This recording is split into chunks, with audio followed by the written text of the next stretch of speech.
All right, so let's go through some notes on the differences between tropospheric and stratospheric ozone. So ozone is one of those chemicals that is good in some areas and bad in other areas.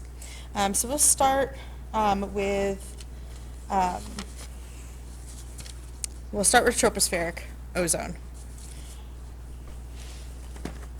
So in the troposphere is between 0 and 11 miles above Earth's surface.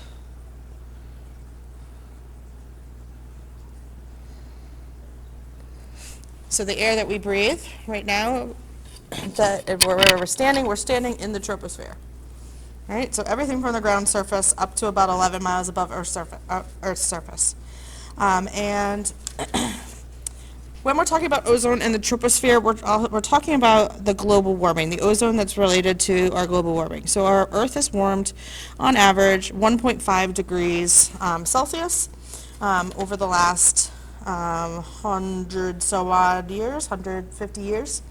And that is primarily due to anthropogenic sources and things that we are contributing to the environment that is producing ozone.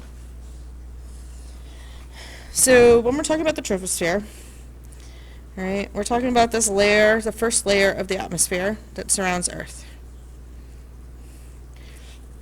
So our sun is what provides our energy here on Earth in the form of light waves. So light waves in the form of infrared radiation, as well as UVA radiation. So that comes in and warms the planet, and then we also have some infrared radiation that the Earth gives off naturally through its convection because we have a molten core. So some of the things that we are contributing to the tropospheric ozone, and in the troposphere, ozone is bad because that is the air we breathe. So most of this gets reflected off, right? So most of this infrared radiation comes in to Earth. It hits the clouds, the surface of the Earth. It gets absorbed into the oceans, and at the ice caps, it will get reflected off. But there are things that we are contributing that cause more of this to be caught and trapped in the troposphere, which is contributing to our increase in temperature. So some of the things that we're doing, right, we have our vehicles, which are burning fossil fuels, so fossil fuel combustion.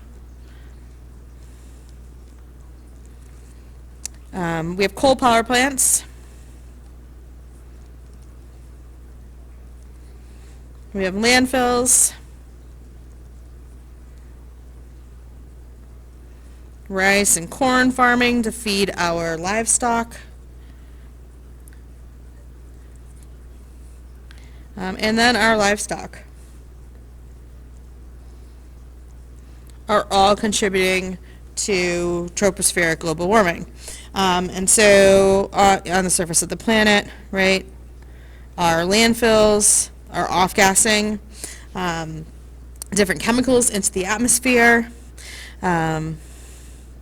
Rice paddies, cornfields that are on the surface of the Earth are a producer of ethanol, which is an additive to our gasoline.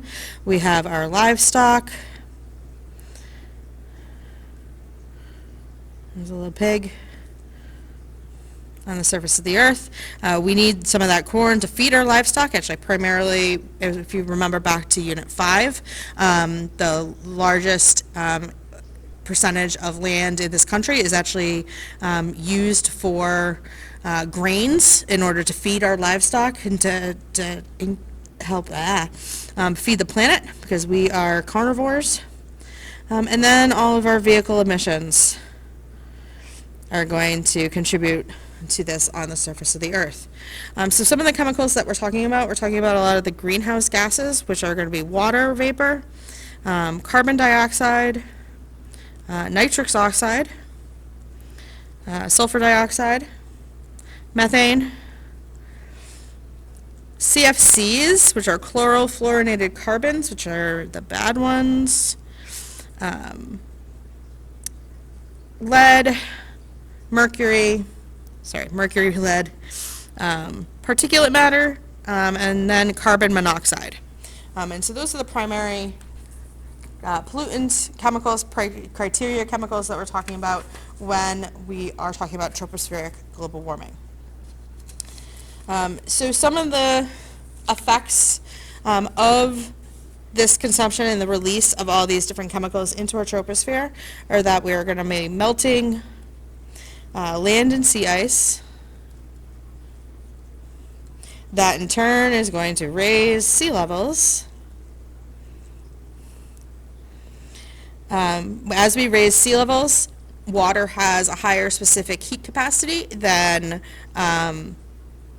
a lot of other materials, so it is going to hold heat a lot longer than some other solutions do.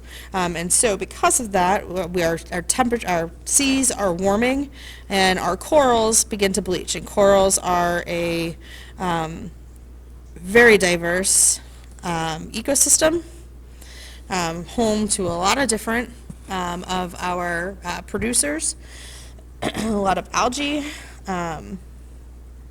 As I said, water has a high specific heat capacity, but warmer water actually takes up more space than colder water, so we have thermal expansion of water, which means that our sea levels, right, are going to rise even more because warmer water needs more space than colder water. Then that's going to increase our floods and our droughts, which is then in turn is going to give us some stronger storms. So changing the temperature of our global oceans changes our weather patterns. And so back to Unit 4 when we were talking about global wind patterns and global surface currents, those, when we have warmer waters, those are going to slow and produce and give a lot more time for those storms to generate and gather energy from that warmer ocean, creating much larger storms that are going to make landfall. So some of the human health effects of all of this is going to be heat stroke, right? Because we're increasing the temperature, so we're not as quick to adapt as and evolve as some of the other plants and animals on our planet. We're going to have additional insect infestations. As we know, the warmer weather brings all the bugs out, and so that's going to increase. And then our food supplies are going to be impacted. And so in 1987, the UN climate group actually met to put together an international treaty, which is called the Montreal Protocol. And this was adopted primarily to deal with our ozone layer. And then in 1997, they met again in Kyoto, Japan, and drafted the Kyoto Protocol. And so when we're talking about tropospheric global warming, we're talking about these primary pollutants. So these also fall under the Clean Air Act, which is a U.S. Regulation, but then also fall under the Kyoto Protocol. So the Kyoto Protocol is going to be an international treaty, so it's not just limited to the United States. And so that was enacted in 1997. And that was focused primarily on those greenhouse gas emissions. So how can we reduce those greenhouse gas emissions? All right, so let's talk about stratospheric ozone. So the stratosphere is going to be the second layer of Earth's atmosphere. Strato means layered, which means that it has, there's layers within this one layer. So here's the stratosphere. We're going to go further out here, not to scale, right? Troposphere will be in here, within those 11 to 1 to 11, or 0 to 11 miles. And then our stratosphere is going to be about 11 to 25 miles above Earth's surface. All right, and the purpose of the ozone in the stratosphere is to absorb and reflect between 97 and 99% of the sun's UV rays. And primarily, we're talking about UVB and UVC, because remember back here we have UVA. UVA is some of the shorter wave radiation, and so that gets down, and that is actually somewhat beneficial to us. So again, here we have the sun. The sun emits all sorts of light waves. One of them is going to be in the ultraviolet band, and the ultraviolet band is typically broken up into UVA, UVB, and UVC. UVA, again, is going to reach us here on Earth, but UVB and C generally are the more damaging ones, the more powerful ones, and they're going to be emitted back into space, bouncing off of that ozone layer. So within the stratosphere, right, we've got this layer of ozone that surrounds the planet. And that's primarily purpose of this ozone, so this is the good use of ozone, is to absorb or reflect those UV rays. So ozone is made up of 3 oxygen molecules that are bonded together. So it's O3. And this area just ozone does, like we said, does exist down here in the troposphere, but primarily it likes to hang out in this one particular layer within the stratosphere.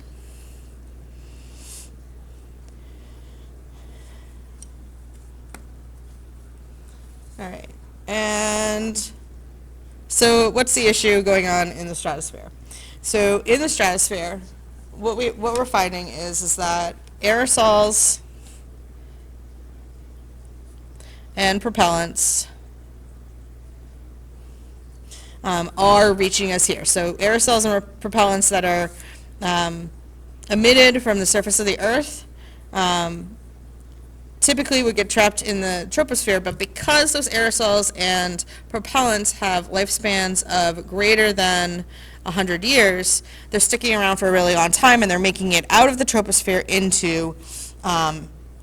into the stratosphere. And so a lot of those aerosols and propellants and those refrigerants that we use in different foams and solvents, while we use them because they are generally non-toxic, that they're non-flammable, and they're very stable. And so if they were to just stay in the troposphere, it really wouldn't be much of an issue, but because they have such long lifespans, they are making their way into the stratosphere. And they have a real affinity for ozone. And so they are going to want to come in and start to break down the ozone. So the chemicals that we're talking about with these are going to be our CFCs, our chlorofluorinated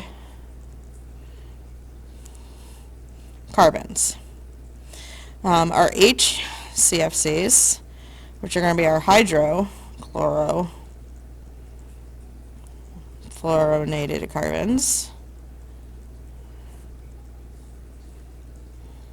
as well as a couple other host things. And so this means that they have a carbon, they have some chlorine molecules, atoms attached to it, and a fluorine.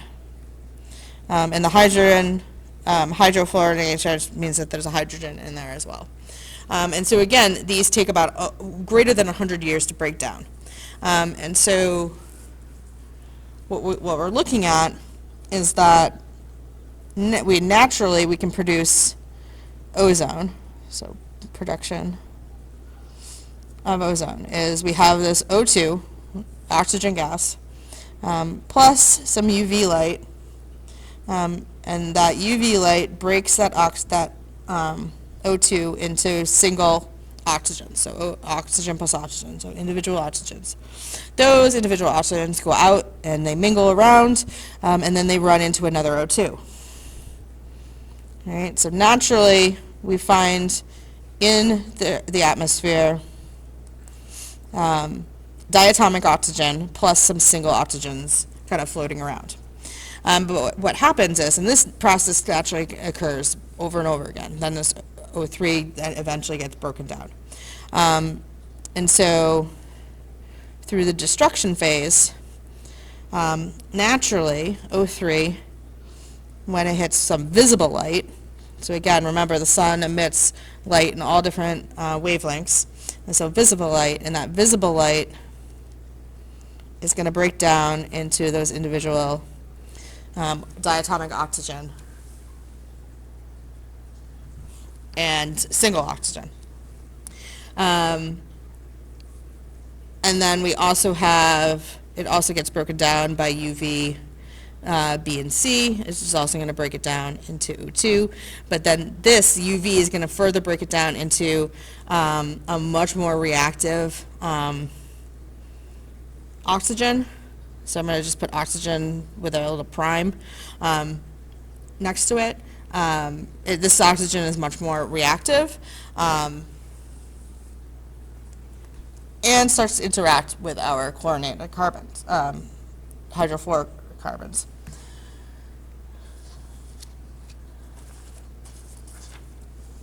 All right, so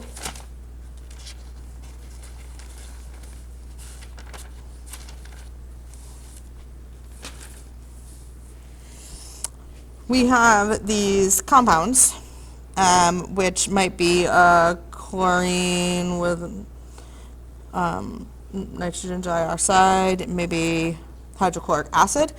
These are generally formed, these two are generally formed through polar atmospheric clouds.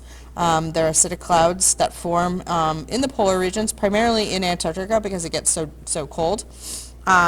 And these break down into some chlorine gas, which then further breaks down into individual chlorine molecules.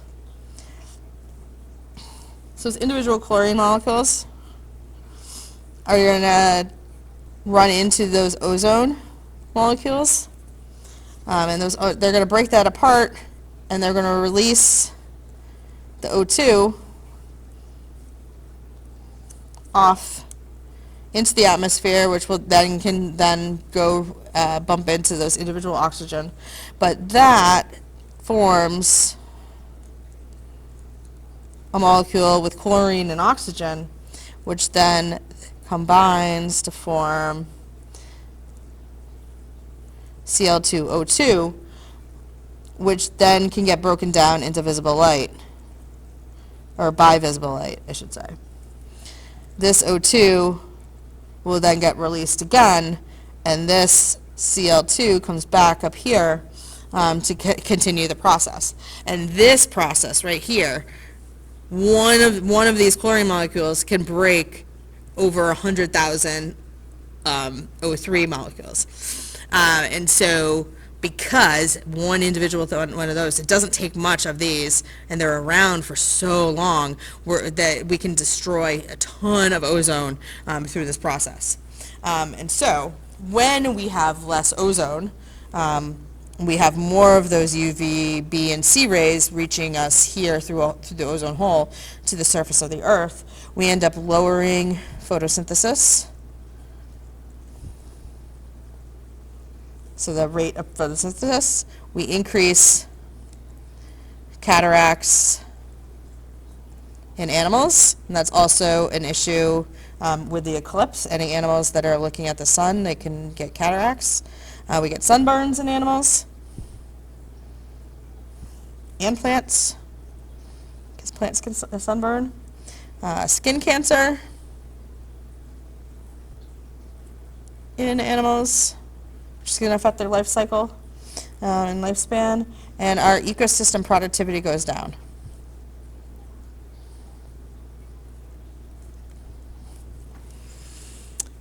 Human health effects are again going to be similar to those animals. We're going to have sunburns, cancer, cataracts, and we decrease our immune systems.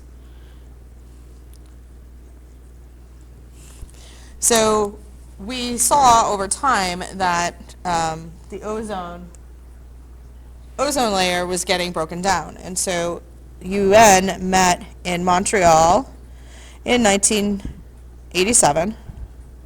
They typically meet every 10 years to specifically discuss the ozone layer.